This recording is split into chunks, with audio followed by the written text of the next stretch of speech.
I mean, Sadiq Khan's so annoyed that you've come on that he's declared himself ready to run for a third term. Yes, not good news, is it? Not good news for anybody. It's a very unhappy Christmas, I think, that. Oh, well, it certainly is for me. But I should think for a lot of Londoners as well. Whenever I tweet something against Khan, I get masses of response to that. So Yes. very depressing. I've only just seen it. It's just come through on Ros Liddell's Twitter. So. Yeah. I didn't even know. I mean, you'll be able to help me with the constitutional aspects of this. I wasn't aware that he could run for a third term.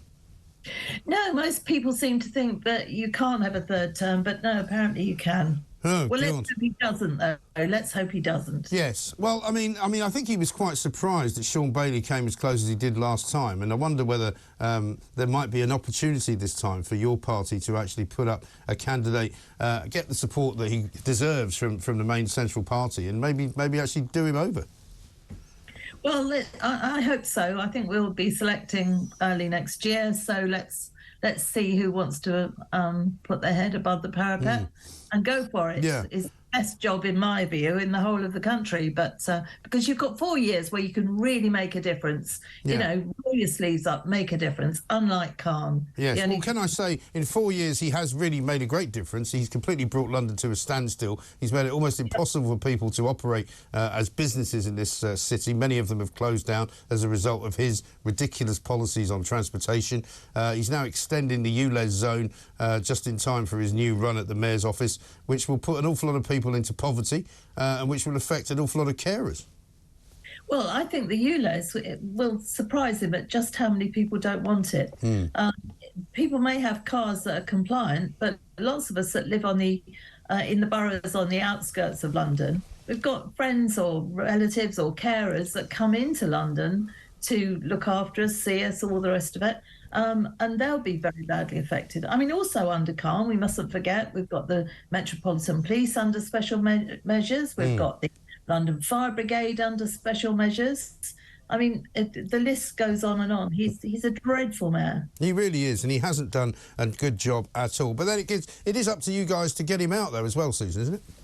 Well, it's also up to the voters to look and see if they want to look for something different in London. I would implore them to look for something different in London, because we want somebody that would love to do the job, that knows how big the job is and what a difference you can make. Yes. Well, all he seems to care about is clean air. He's obsessed with having this sort of clean air conversation all the time, isn't he? It's because everything else he touches is a disaster. The only thing that has slightly improved is air in inner London. The ULEZ put in outer London will make virtually no difference at all, but he's on his high horse over that. Yes. So. Well, if the air's improved in central London, it must be nothing to do with the congestion, because the cars that sit hour after hour after hour not moving anywhere surely must not be creating decent air. But if they're not contributing to worse air, then it's obviously nothing wrong with the car exhausts. Well, that's right. But if he took the millions and millions of pounds that he's spending on cameras, etc., and put it into cleaning up the bus fleets, which just spew out all sorts of oxides, if he actually did that, then he'd make a big difference. Absolutely right. Putting loads of cameras in. Let's talk about the big story of the day, which is the nurses' strike, of course. I just walked past, as I did last week, Guy's Hospital. There was fewer people out there on the picket line than there were the week before. I think the nurses have got this slightly wrong. I think they haven't got the support that they're claiming. An awful lot of people, certainly people that we talk to here at talkTV, are fed up with a lot of these public sector pay demands. You know, they get reasonably well paid for a very difficult job. Everybody says that it's not about money. But they're really damaging the NHS even more, are they not? Well, yes, they are, and I think their union has made a big mistake. I think they thought if they said, right, we'll go for 19%, the government are compromised, therefore we'll get far more than we would do if we went in with a sensible request.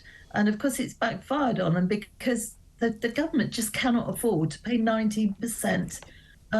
A pay increase. It's absolutely ludicrous, and I think there's a lot of politics behind all this with the unions to try and bring the government down. But the government has got to stand firm, I'm afraid. Yes. We know what a wonderful job they do. There's no doubt about that, as do lots of other people do incredible jobs. But 19%, anybody with any sense knows that it's just not realistic. No, I mean, you say they do a wonderful job, and I'm not going to pick on individual nurses or individual hospitals, but the NHS overall does not do a wonderful job. The NHS doesn't do a very good job of anything at all. There's 10 million people waiting on a secondary waiting list. There's 7 million people waiting on an initial first waiting list. That's 17 million people waiting to be seen. Now, you might argue that that's all down to the government. I'm not one of those who says that. I think it's down to mismanagement by the NHS, and I think something has to be done to change it. And throwing more money at the nurses isn't the answer. Well, I completely agree. I think you could just throw more and more billions to it, which is what we do. It's a black hole. It is management of it. The trouble is when any politicians go near it, say we're going to reform or we're going to do something drastic to make this better, of course, if the Conservatives do, then Labour scream they're trying to get rid of the NHS, you know, and they'll use it as a political football, which makes the Conservative politicians more nervous around it. But the truth is it's got to be reforms. Things have got to change in it because where we are at the moment is not working. There is currently a Health and Social Care Committee going on, which we'll go to at some point, hopefully in the next 15 to 20 minutes, on nurses' strikes and ambulance delays. Professor Julian Redhead, National Clinical Director for Urgent and Emergency Care at NHS England, is there alongside several other people, including a couple of union leaders and colleges of paramedics. But the bottom line is the ambulance service at the moment, even as described by the people who run it, is in a terrible state. You'd have to wait minimum 1 hour sometimes for a sort of category 1 problem. And it just, you know, there's no part of the NHS, it seems to me, that works. Have a look at this. Chris in Newbury has sent me this text. Mike, the NHS didn't care about strokes, cancer, mental health or any other disease for the last 2 years. Where is the nation's health czar, Sir Professor Chris Whitty, and his 5 p.m. press conference to tell the nation how many people are going to be killed by NHS strikes? Where are all the health modellers, or is death caused by COVID the only reason he or they take to the airwaves? It's a good point. You know, we were told every single day how many people were dying of COVID, but as a result of all of those lockdowns and the way the NHS dealt with it, we've now got an even worse situation. Well, we have. I mean, as an example, my son was trying to get hold of 111 because his daughter's poorly, my granddaughter's poorly. Over an hour to wait for 111, and then I lost count of how long it was before the doctor called. Yes. You know, you're looking at, you particularly need to look at vulnerable people and young children, you know, what they're being put through at the moment. It's really, it isn't good enough. And nurses, to be demanding 19%, they know the government cannot agree to that. It's ludicrous. Absolutely ludicrous. Yeah. Let's have a quick look at this government committee that's going on currently. It's the Health and Social Care Committee, where nurses' strikes are currently being discussed. Thank you very much, Rachel, and I just wanted to follow up on what you've been saying, because as local MPs we will work closely with chief executives of the ambulance, our local ambulance service. I'm a West Midlands MP.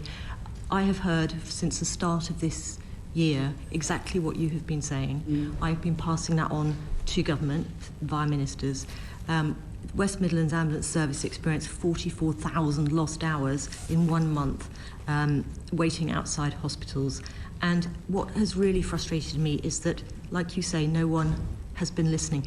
You've explained how you've tried to get the voices of your members heard. I just wonder, Professor Redhead, are you hearing that message? Do you understand what Rachel's saying? Do you understand what I'm saying about what's happening on the front line? But let's talk a little bit about the Metropolitan Police that he is titularly in charge of as well. As we watch the Select Committee from the Health and Social Care Department here at the House of Commons having a meeting this morning and listening to evidence about the strikes and about the ambulance drivers and all the rest of it, that man you can see there, I think, is of course the man in charge of the ambulance brigade, and he'll be giving his evidence as paramedics go on strike tomorrow. Today it's of course a strike by the nurses. There seems to have been a significant rise in burglary response, according to the Metropolitan Police. Susan, what's that down to? Well, Sir Mark Rowley has insisted that when somebody has a burglary, that the local police go and see them, and I think that's the right thing to do. I'm very pleased with that, because if nothing else, it shows the human face of the local police to people that wouldn't know them. I mean, I'm lucky I know mine, and I will stop the car if I pass them and say hello. And we really want more and more interaction between the public and the police. So I'm very pleased to hear about this. This is good news. Yeah, it absolutely is. I've got some other good news for you. Joanne from Croydon has sent us a message. She says, Mike, please ask Susan Hall if she'll consider standing for mayor. She will be amazing and will be the first female mayor. It's a good point, actually. About time we had a female mayor, isn't it? I just think we need a competent mayor, to be honest. And that's very sweet of your viewer, but we do need somebody that realises just what a fantastic job it would be, and be prepared to work like hell for 4 years to try and put some of these things right. We really do. And just to go on a sort of broader conversation about the whole situation with the unions and all the strikes that are going on around us, it seems as though every public sector organisation is on strike at this moment in time. I find it very hard to believe that much of this is not politically driven. I think it is politically driven. I think they want us to start reflecting a winter of discontent, some of us recall, and to try and bring the government down. Well, I mean, we are in dire straits anyway. We have come through an epidemic. Businesses are just beginning to recover, and yet then the railway workers go on strike. So people can't come into London and spend their money in the hotels or in the shops. It's just so disruptive. They don't stop to think of other workers that if they were to go on strike, it wouldn't make a big difference to other people. So they use their power in that way. Yeah. I think they're just absolutely appalling. And I wish when there was a strike, we'd actually all be told what wages those people are on. Yeah. Because so many times you turn on television programmes, not talkTV. talkTV says it as it is. But you turn on other TV programmes and you see shows of people saying, oh, I can't afford this and I haven't got that. We're not aware of what if they're claiming any benefits or what wages they're earning or their circumstances. And perhaps if we did, we'd really feel for them and have more empathy. But as it is, you get no detail. You're just told that these people can't afford this or that. And we either need to feel great sympathy and understanding, but we don't have any context with all these stories we're given. There's no context at all. No. Well, I think what we know is that there's an awful lot of lies being told by an awful lot of union leaders, including Pat Cullen, the woman who runs the Royal College of Nursing, who insisted on Question Time the other night that she knows of nurses who are so hungry that they are eating food left over on plates by patients inside wards. Now, one, I don't believe that's true for a second. And two, I mean, I've seen hospital food. It's not brilliant. But also, what you wouldn't be doing, surely, if you were a nurse, was eating food in a place which might be contaminated. You just wouldn't be doing it. Well, you wouldn't think so, would you? But you see, she can make a claim like that, and there's no... And nobody challenged it. Not one person on Question Time challenged it. Absolutely right, because it would be deemed to be wrong to challenge these things. But if people say things, they need to be backing them up. You know, very often we have to. If you're in the public eye, you have to really challenge things or be prepared to. And what we don't, well, I mean, one of the things we don't hear, for example, about the nurses' conversation is that nurses are on a 36.5-hour week, so any time they do over that is overtime, at which they get time and a half. They also have a very good pension contribution coming from the state by way of a public sector donation, effectively, and their terms and conditions in terms of time off that they get, sick pay that they get, is unheard of in the private sector, and none of that is ever put into context. Well, very often people in the public sector have never worked in the private sector, so they think that everybody's entitled to everything. They don't stop to think all too often of who is it that's paying for this. And it's people not only in the public sector, it's people in the private sector who don't benefit from these wonderful pensions or all the other things that public sector benefit. And job security, amongst other things. Finally, Susan, we had a very interesting day yesterday. We talked to people who were waiting for parcels and who had been told their parcels were on their way, or who had been told their parcels had been delivered, even though they had seen neither hide nor hair of them. Have you got a parcel story for us?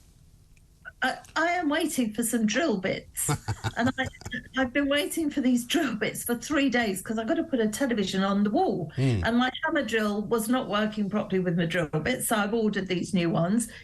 And this company keeps saying they're on their way, they're on their way. Well, I've got to put this thing up on the wall, so I'm pulling my hair out. It's frustrating, isn't it? Are they giving you one of those, a status updates that doesn't move? Because I saw a lot of those yesterday where some guy had one from 2nd of December. He's like, it says status out for delivery, and it hasn't moved.